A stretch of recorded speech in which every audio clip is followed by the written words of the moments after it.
Hey, welcome back to The Wise Cut. Today, we're diving into something that can absolutely drive you insane: the two-faced friend paradox. You know, that person who's all smiles to your face, but you just know they're talking trash behind your back. So, let's break this whole thing down. We've all been there, right? To your face, they're friendly, they're helpful, everything seems totally cool. But then, you start to hear the whispers. You find out that behind your back, it's a completely different story. And man, it is confusing. It's hurtful. It makes you second guess the entire relationship. So what is actually going on here? Before we just jump to conclusions and, start burning bridges, the very first step is to do a little detective work. We have to decode what's really being said and, probably more important, why it's being said in the first place. Okay, here's a key insight you gotta get. Not all gossip is created equal. A lot of the time, when people are talking about you, it's not some big formal judgment on who you are.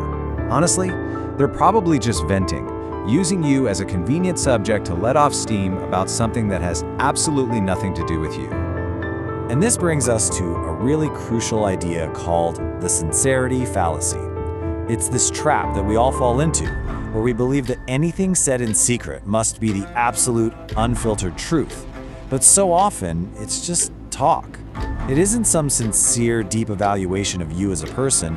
It's just noise, There's no real thought or sincerity behind it.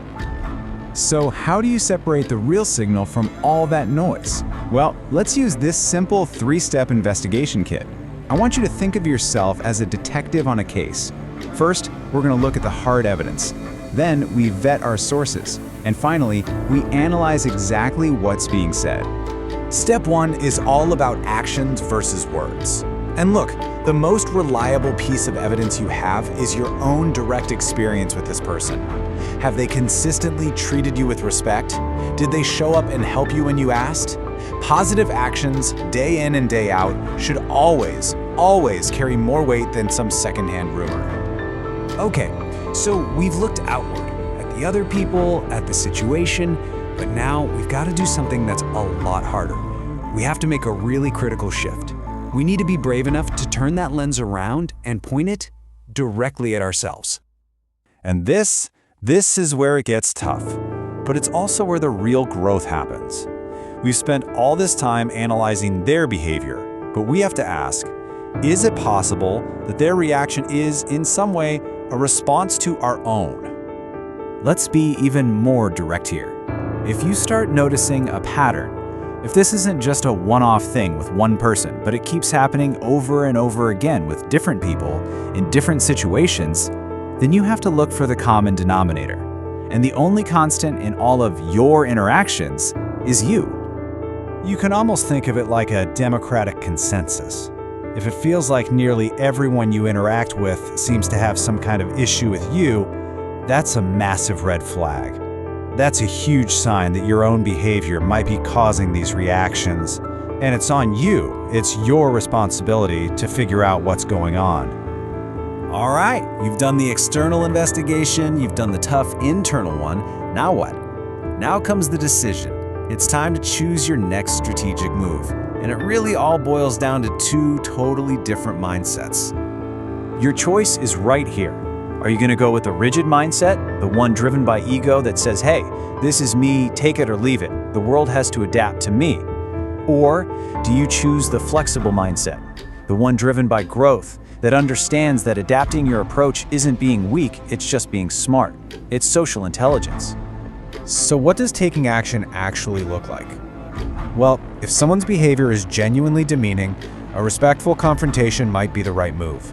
If they're truly toxic, then creating distance is your best friend. And remember this, it is not your job to fix them.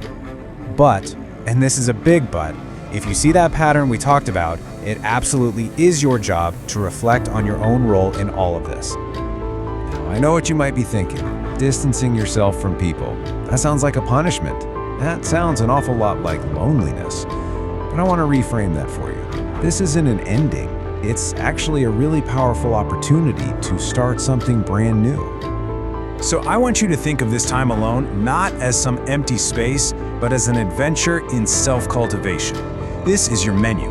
You can finally binge those classic films everyone talks about, discover new music that just blows your mind, or actually read the foundational books in your field that'll make you an expert.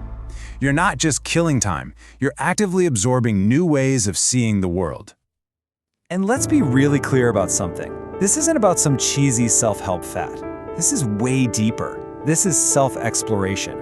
It's about exploring the entire universe of ideas through art, through culture, through knowledge.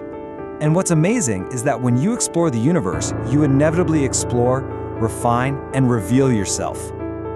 So please, remember this. Don't fear being alone. See it for what it truly is. Loneliness isn't an empty space. It is a workshop for building a better you. It's that dedicated space you need to tinker, to learn, and to construct the next, stronger version of yourself. I would love to know what you think about this. In these situations, is it better to confront someone or just to walk away?